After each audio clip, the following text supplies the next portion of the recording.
Place à l'enquête de la rédaction Nikos. Europe 1 va plus loin et consacré ce matin à la baisse de la couverture vaccinale ces dernières années en France. Et les conséquences sont dramatiques. Chaque mois, des enfants meurent en France à cause de la réapparition de maladies infectieuses, des maladies qu'on avait presque oubliées dans notre pays.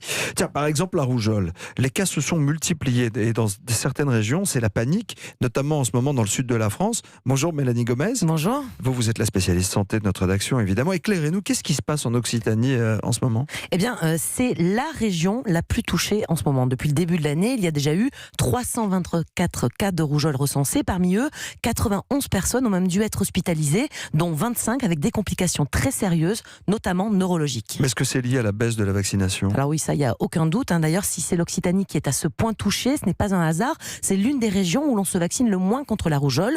60% de la population seulement dans certains départements. Pourtant, l'OMS le dit, pour que ce virus arrête de circuler dans un territoire, il faut 95% de la population vaccinée. Et justement, nous sommes allés sur le terrain voir les dégâts de la rougeole dans le sud, précisément à Toulouse.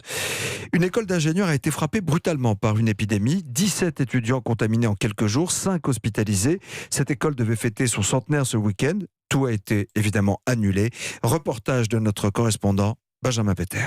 Il y a d'abord eu un premier cas il y a quelques semaines, puis tout s'est accéléré le week-end dernier. L'école attendait plus de 3000 personnes pour ce centenaire. Alors Éric Ladjé, le directeur de l'INP de Purpan, a préféré tout annuler. Ce qu'il ne faut pas actuellement, c'est mettre des étudiants ensemble. Tout simplement, c'était raison gardée que de dire, écoutez, tant pis, la mort dans l'âme, on annule. Si je dois tirer certainement un avantage de ça, c'est qu'ils se sont aperçus qu'il pouvait y avoir des conséquences qui étaient très très importantes, parce qu'en arriver à arrêter ce type d'événement, qui est quand même très important pour l'école, ils se sont rendus compte que, il fallait pas rigoler. Quoi. Dans l'école, des affiches invitent les étudiants à vérifier s'ils sont bien protégés. Alexandre, qui est en deuxième année, est rentré chez lui dans le Lot-et-Garonne pour s'assurer qu'il ne risquait rien. La direction nous a demandé de contrôler qu'on était bien vaccinés. Je suis rentré chez moi un week-end, j'ai récupéré mon carnet de santé et j'ai vérifié que j'avais bien mes 2 doses nécessaires et c'était le cas, donc tranquille. À l'agence régionale de santé, le docteur Anne Guinard remarque que ces jeunes entre 18 et 24 ans connaissent souvent très mal leur statut vaccinal. Les gens pensent souvent que la rougeole c'est une maladie infantile. Ça circule dans toutes les tranches d'âge. Il existe des complications qui peuvent être graves, une complication neurologique.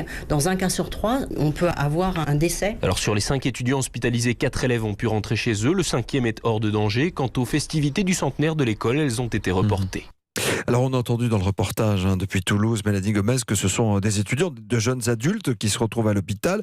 Mais est-ce que ces défauts de vaccination font aussi des victimes chez les plus jeunes ? Oui, chaque année il y a des enfants, des bébés même qui meurent ou se retrouvent en soins intensifs parce qu'ils ne sont pas vaccinés. D'ailleurs, une étude française récente prouve l'étendue des dégâts en pédiatrie dans le Grand Ouest.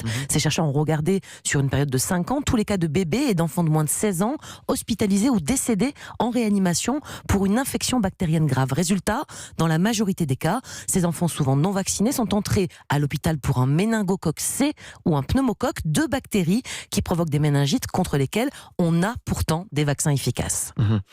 La rougeole en même temps, Mélanie, on ne peut pas vacciner un bébé avant qu'il n'ait 1 an. Oui, mais leurs parents, leurs frères et sœurs, eux, peuvent et doivent se faire vacciner pour ne pas contaminer ces petits bébés.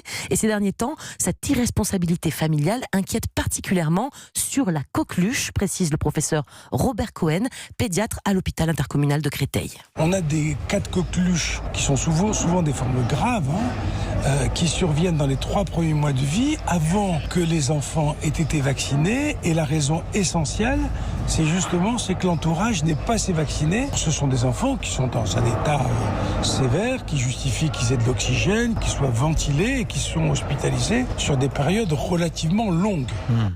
Et pour les parents qui nous écoutent ce matin, Mélanie Gomez, comment fait-on pour savoir si on est à jour dans ces vaccins ? Eh bien, normalement, à 25 ans, tous les jeunes adultes sont censés faire ce rappel pour la coqueluche. Et si vous ne vous souvenez pas si vous êtes à jour de vos vaccins, allez consulter. Le médecin saura mieux lire que vous les rappels dans le carnet de santé. La vaccination, c'est un enjeu de santé publique qui nous concerne tous. Merci Mélanie Gomez pour ce dossier signé Europe 1 va plus loin.